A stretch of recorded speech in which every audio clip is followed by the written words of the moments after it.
Salut fidèles abonnés, merci de recevoir mes salutations agro-éco-responsable. La terre ne trompe pas, c'est vrai, on ne touche pas avec elle. J'avais fait plus de vous servir dans cette énième vidéo où on parlera de la culture du gombo chez l'agropreneur, et dans cette culture on va parler de quelques conseils aussi de ce que beaucoup ignorent lorsqu'ils se lancent dans la culture du gombo. Alors chers agripreneurs, si vous nous découvrez à travers cette vidéo, c'est si vous allez découvrir à la recherche des conseils, d'astuces et d'informations qui devraient vous permettre de parvenir à une agriculture qui serait être rentable, stable et durable. Rassurez-vous, vous êtes sur la bonne chaîne, sur le bon canal. N'hésitez pas de vous abonner, d'activer la cloche de notification afin de ne rater aucune de nos prochaines vidéos, car chez nous, c'est l'agriculture de terrain et non celle de bureau. Alors chers agripreneurs, vous allez rendre compte que nous sommes dans un champ de gombo.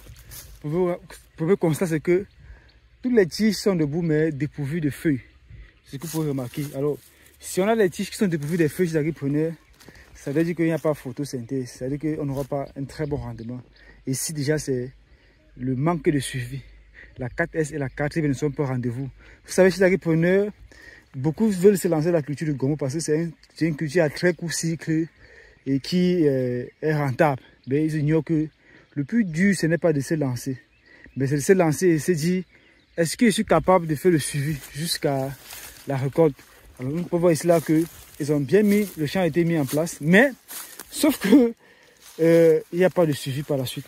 Et ce qu'on peut constater, c'est qu'il y a le feuillage qui est dépourvu, et aussi les gombos, les fruits qui ont endurci. Vous voyez, j'appuie là, je n'arrive même pas à appuyer, c'est tellement dur. Et quand c'est comme ça, ça c'est une perte parce que sur le marché, ça ne va pas passer. Il faut dire que lorsque vous avez mis le gombo en champ, vous devez faire les récoltes de façon régulière. Et lorsque vous faites les récoltes de façon régulière, vous devez avoir un marché. Parce que lorsque le gombo durcit déjà, il n'est plus intéressant. Vous voyez voir que là, c'est dur déjà partout. Vous voyez, c'est dur. C'est dur.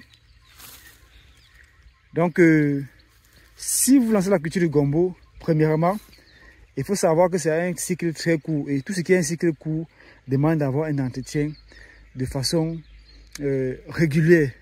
Si vous lancez la culture du gombo, rassurez-vous déjà d'avoir un marché. Si vous lancez la culture du gombo, rassurez-vous d'avoir un point d'eau disponible pour pouvoir parler aux problèmes d'eau. Beaucoup vont se dire, est-ce que même en saison des pluies on arrose? Bien évidemment qu'on arrose. Vous allez voir que les pluies ne sont pas régulières. On peut être même en saison des pluies et il y a 2, 3, 4 jours sans pluie. Et lorsque, imaginez-vous que vous avez mis votre gombo en terre et que ça ancre en face de floraison et que vous avez 3, 4, 5 jours sans pluie, ça aura un impact.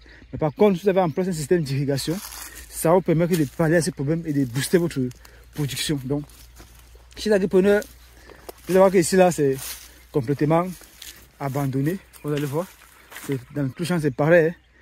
Et ils ont peut-être eu à faire quelques récoltes, mais la suite n'a pas été au rendez-vous. Pourquoi? Peut-être parce que tous les éléments n'ont pas été mis en place pour parvenir à une production de qualité et rentable. Donc, comme je disais tantôt, chez l'agropreneur, la culture du gombo, comme toute autre culture, c'est une culture qui est rentable. Mais bien évidemment, il faut vous rassurer de respecter un certain nombre d'éléments avant de vous lancer.